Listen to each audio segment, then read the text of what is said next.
All right, hey, Shalom. First and foremost, all praises go unto Yahweh, Bahashem, Yahweh Shai, Bahashem, Rakah Kadash. Double honors to the elders and apostles of Great Millstone.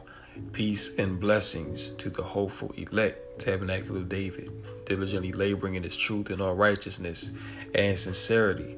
It's the brother Azariah back again once more with another lesson in the spirit of prophecy. The U.S., British, French warships transit Hormuz Strait to deter Iran from seizing tankers. All right, and the world is in an uproar. All right, you have the people, you have the heathen raging, people going mad, losing their minds. All right, you have these nations, tensions continuing to rise. Okay, the war drums are beating loud and clear. All right.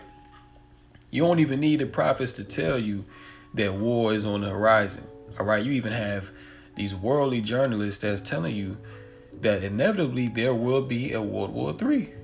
All right. That's why all these nations are getting away from the US dollar and, talking, Russia talking about, cutting off America and, oil sanctions and Iran and Israel and all this madness going on in the earth, man.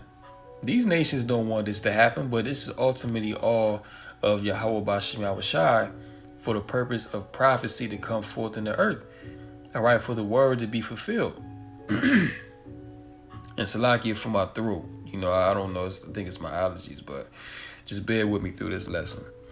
So it says here, while the world's attention and international headlines have been focused on news out of Bakhmut over the weekend, there has been a buildup of unusual Western military activity just off Iran's coast as tensions between Western allies and the Islamic Republic are on the rise. The U.S., British, and French navies launched an unusual show of force aimed at Tehran. And it says, transiting the narrow strait of Hormuz in joint movements. All right, so we can see that these nations are what? Preparing themselves for war, positioning themselves for the inevitable. All right, World War III. Okay, nukes will be shot off. All right, all around the earth, man. See, the Lord is going to have these nations destroy themselves. You see, but before this World War III breaks out in its full scale, first, the prophecy of the mark of Revelation 13 must come to pass first. See, once that happens, everything is on go. Once that happens, you're going to see stuff really pick up and intensify even more than what you already see. Because what you're seeing right now with this is just the beginning stages. These are just the birth pains. Understand? The child has not yet been brought forth, but as the time for the woman to deliver the child comes closer and closer, the birth pains are going to increase. So everything that we report on, according to the spirit and power of Yahweh Bashem Yahweh Shai, what is the theme that you notice every lesson brothers bring out? Things are progressively getting worse. They're not scaling back. They're not getting better. Every lesson that we bring out, whether it's the MOTB, whether it's tensions of war with these nations, whether it's the state of the people, everything is getting consistently more and more worse than it was the day before, the week before, the month before, or the year before. Okay, because why? This is the end of this wicked kingdom. Okay, this is the end of Esau society and the ushering in, the heralding in of a righteous world in which Yahweh Shai is going to be the head. Okay, this is why all of this is happening in the earth, to bring forth prophecy. All right, let's go to Joel chapter 3 and 9. It says, proclaim ye this among the Gentiles, prepare war. Wake up the mighty men, let all the men of war draw near. Let them come up. Verse 10, beat your plowshares into swords and your pruning hooks into spears. Let the weak say, I am strong. Okay, you have these smaller, weaker nations. Well, they're not so weak no more, But in times past, they were. America, Esau was just able to walk over these nations and bully them into whatever agenda that he wanted them to follow. But now we in the last days, the Most High has created an even playing field for all the nations, because now everyone pretty much has nuclear capabilities. So now the playfield of war has been equalized. You see, nukes are the great equalizer on the world stage of war. You see? So all these weaker nations now, they bucking up against America. They saying, hey, listen, we don't want to use the US dollar. We don't have to listen to America's rhetoric. All right. We don't have to take on Esau's philosophies. You know what I'm saying? Now we can do our own thing, because what you gonna do? You got nukes, we got nukes too. You let your nukes fly, we gonna let ours fly, and then we can all be destroyed. See, so that's like the great equalizer, man. Assemble yourselves and come, all ye heathen, and gather yourselves together round about. Thither cause thy mighty ones to come down, O Lord. Verse 12, let the heathen be wakened and come up to the valley of Jehoshaphat. For there will I sit to judge all the heathen round about. And the valley of Jehoshaphat is what? The valley of decision. Okay, well, the Lord is going to plead with all the nations with his sword. Okay, for the sake of his people, Yasha'Allah, or Israel. Okay, this is what all this is coming down to redeem the elect of Yahweh Bashem Yahushai. All right, because our captivity is coming to an end. Everything that you see happening in the earth, this is all to redeem the Most High's people. All right, starting with the elect. Okay. So yeah, man, all these things are coming down to the valley of Yahweh Shaphat, the valley of decision. All right, where the Lord is going to judge all these nations for their wickedness, okay, for what they have done against the Israelites. See? Put ye in the sickle, for the harvest is ripe. Come, get you down, for the press is full, the fast overflow, for their wickedness is great. Multitudes, multitudes in the valley of decision, for the day of the Lord is near in the valley of decision. See, so the day of the Lord is very near. All right, our salvation is nearer than when we believe. You got these devils talking about 2035 and 2040. It ain't gonna be no 2035. It ain't gonna be no 2040. It ain't gonna be no 2100, man. We getting out of here. All right. The writing is on the wall. Esau is finished. Babylon the Great is finished. Moab is finished. Okay, all these heathen nations are finished, man. It ain't no coming back. This is the end of the road. They had a good run, but it's over now. All right, you had your time to do your wickedness, have your little kingdom set up to oppress the Israelites. You all conspired together to come together and take us down. But now, hey, guess what? Whatsoever a man soweth, that shall he also reap. For Yahweh is not mocked. So you're not going to mock the Most High and think that you can just do wickedness and ain't nothing going to happen to you. Nah, man, the Most High is going to get with you. And that's exactly what's about to happen when this world war pops off. Okay? Let's go to the next article. Russia issues dire warning after the U.S. approves Ukrainian strikes on Crimea. Russia has issued another stern warning related to further potential Ukrainian attacks on Crimea.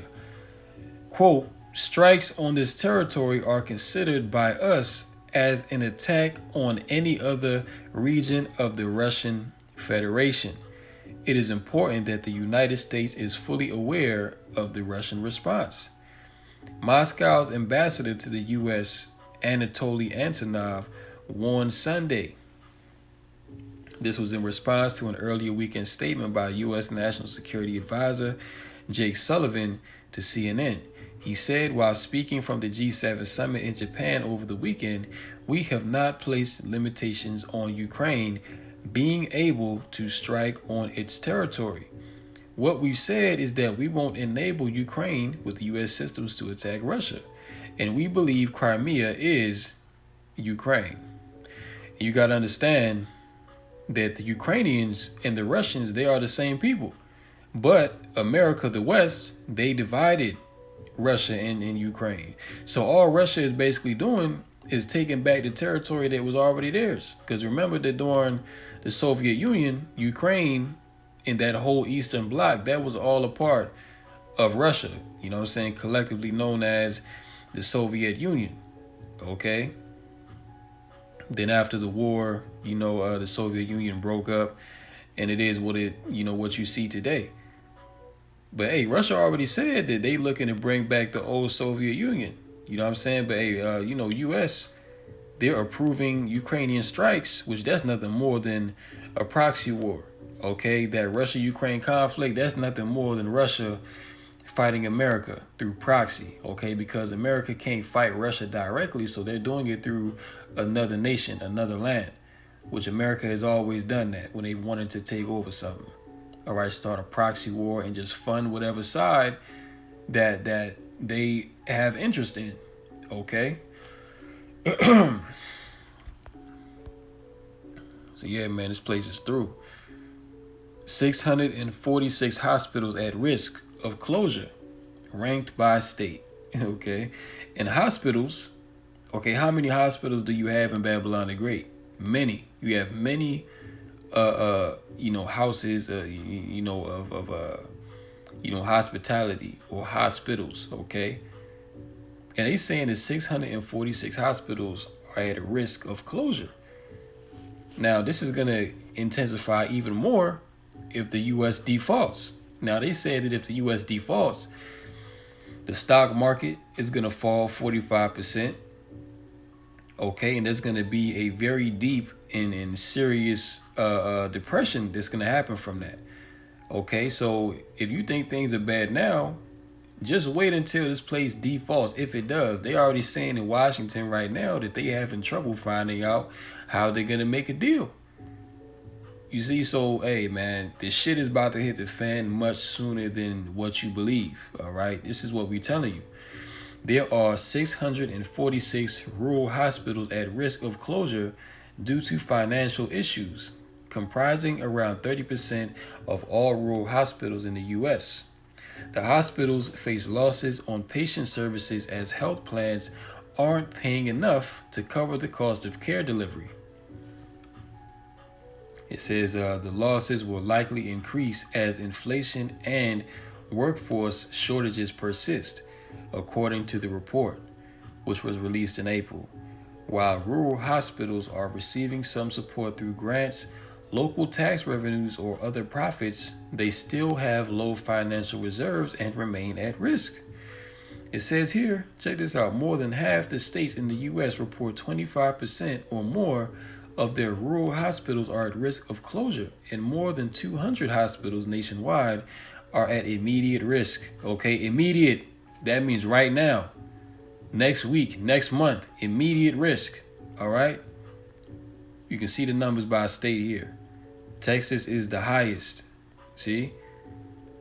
So what does this tell you? What should you be getting from this? Now, brothers we bring these articles out to filter these things through the scriptures according to prophecy. Okay, because these times were said to come. You see? So brothers, we make the scriptures plain upon tables to understand. If the scriptures say that Babylon is going to be destroyed, all right, let's go to Jeremiah 51 in verse 6. It says, flee out of the midst of Babylon and deliver every man his soul. Be not cut off in her iniquity. Iniquity is what? Sin upon sin. Okay, and the sins of Babylon the Great have reached unto heaven. Okay, that's why this place must be destroyed. Okay, all manner of evil, wickedness, and vileness goes on here. All right, for this is the time of the Lord's vengeance. Of what? This is the time of the Lord's vengeance, man. Okay, the Lord's anger and fury being poured out upon the great whore. He will render unto her a great recompense. Verse 7, Babylon hath been a golden cup in the Lord's hand. You see, so this place, Babylon the Great, was set up for a specific purpose. Okay, this place was set up in the Lord's hand as a golden cup to be the beacon of wickedness, to be the glory of all kingdoms upon the planet Earth. But now we're in a time of what? This place being broken down. This place being shattered to pieces. You see, the Lord is crushing that golden cup that was in his hand. Because the wickedness thereof that's been done here, especially to the Lord's chosen people, has been very great. So now that recompense, now that vengeance must come upon the land that made all the earth drunken. Through what? Through her philosophies, drinking of the wine, right? The nations have drunken of her wine. Therefore, the nations are mad. Okay, all the nations upon the earth have been turned out by America's philosophies. What is the number one export of America? It ain't oil. It's not, cars. It's not clothes. It's what? It's culture. Okay, the culture of Babylon the Great has permeated all around the planet Earth. Okay, everyone wants to emulate America. You see, traditional values of these nations have been perverted by way of American culture. It's plain to see. Babylon is suddenly fallen and destroyed. How for her take balm for her pain? If so, she may be healed. We would have healed Babylon, but she is not healed. And once again, every lesson that we bring out, things get worse. Why? Because Babylon cannot be healed.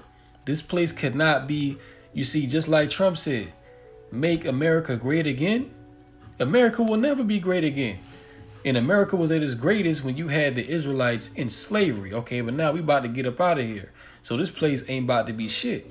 Okay? But she is not healed. Forsake her and let us go, everyone into his own country. For her judgment reacheth unto heaven and is lifted up even to the skies. So there you have it.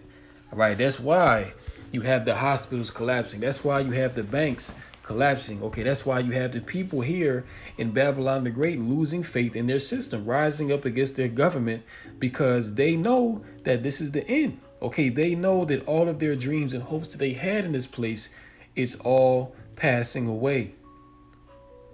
And you best believe that they're going to raise hell about it too. They ain't just going to let it go like that. Okay, war is coming to American shores. Okay, all out hell. Okay, the shit is about to hit the fan in America, Babylon the Great. Right, and this is just one of many things that's going on. Let's get this last article and close out, okay? 1 in 5 academics report seeing a UFO. Now, why is this? All of a sudden, okay, brothers are seeing UFOs too, so-called UFOs, which are the chariots of Yahweh Bashim Yahushai. All right, but you have Esau, these Edomite scientists, these academics, they report seeing so-called UFOs at a very, very high rate now. Why is that? Because we at the end. Okay, we at the end, and the Lord got the angels scoping out the earth to see what's going on.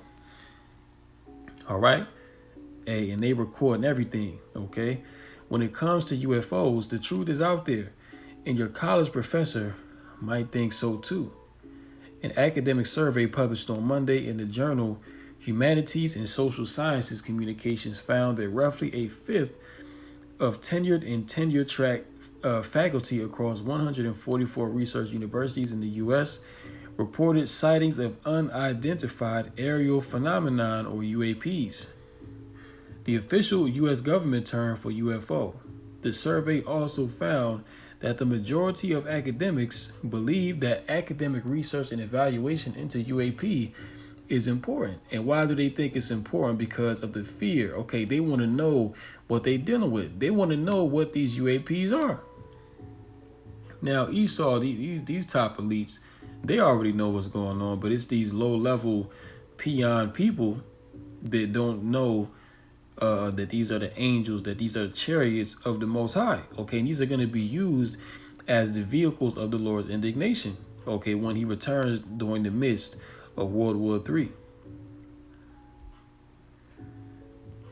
The participants who responded that they had seen UAP were given an opportunity to share their stories, which range in a variety of different ways.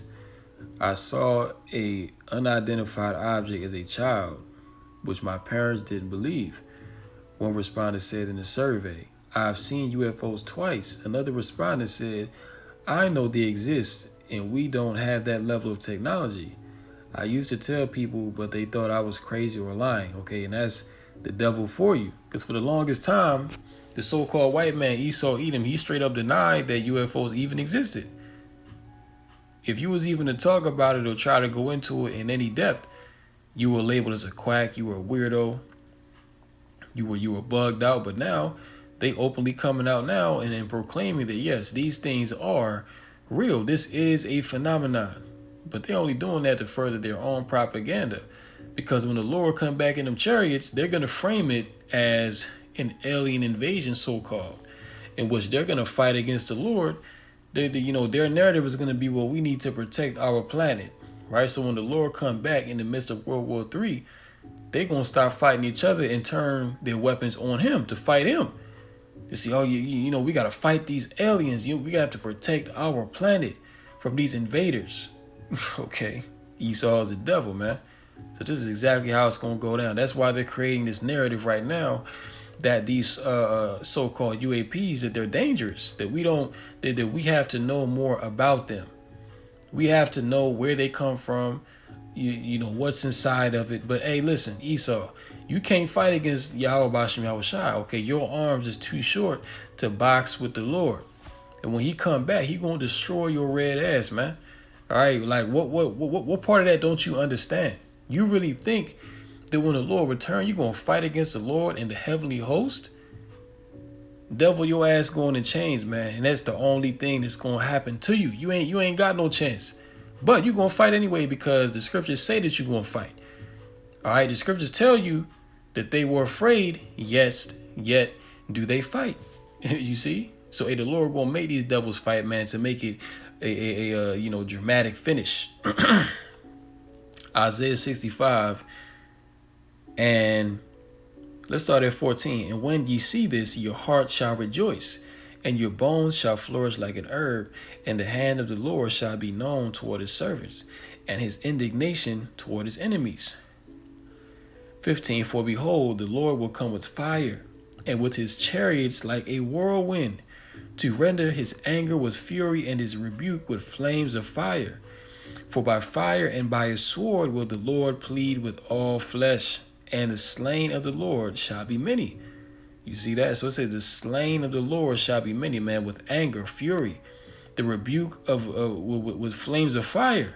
Okay, coming with his chariots like a whirlwind. This is what's going to happen, man. Okay, so all these so-called UAPs or UFOs that these devils are seeing, man, this is, a bad omen of their destruction. Okay, this is good news for us. Okay, because when brothers see chariots, we get encouraged because we know that those are our brothers inside of those vehicles. Okay, and we know that they are on our side, but they are against the heathen. See, so we don't have nothing to worry about, man. These devils are scared shitless right now.